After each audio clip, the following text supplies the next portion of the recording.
We were sent to Boston and overseas. We landed at Le Havre, France. We started in the battle at Cologne, Germany, and then finished near Mannheim or Heidelberg. I'm not just sure of that. So then after we had finished there, played a number of decoration parades, and I was in the band. Then we got sent back to Camp Gruber, Oklahoma, and then we thought we were done. No, they sent us down to the South Pacific.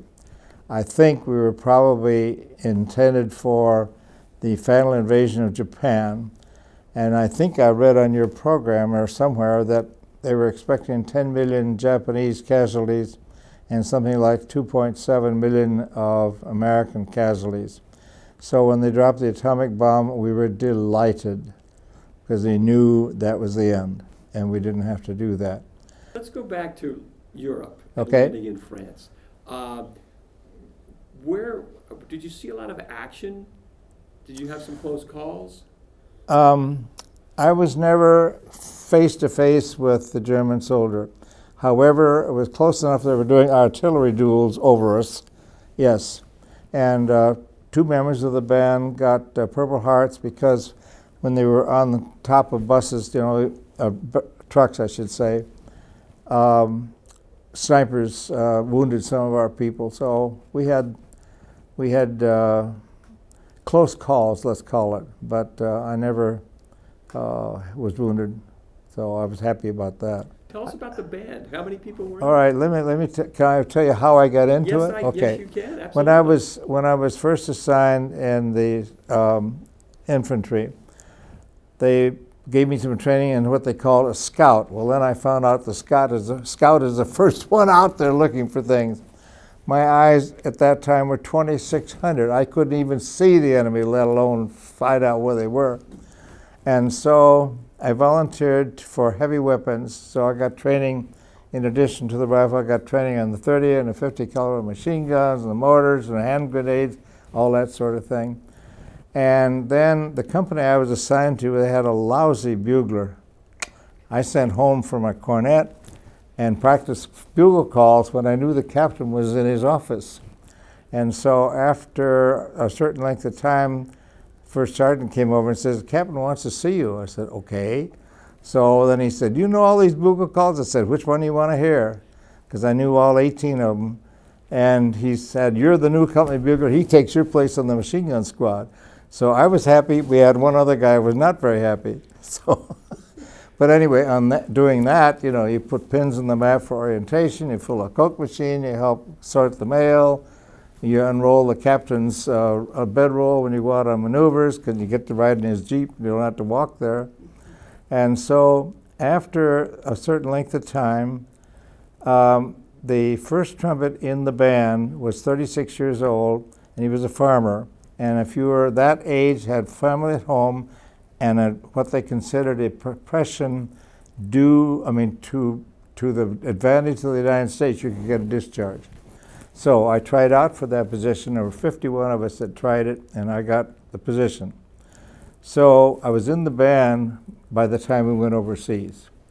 So my motto was, I'm willing to do my service, but I wanted to see what I could do to come back.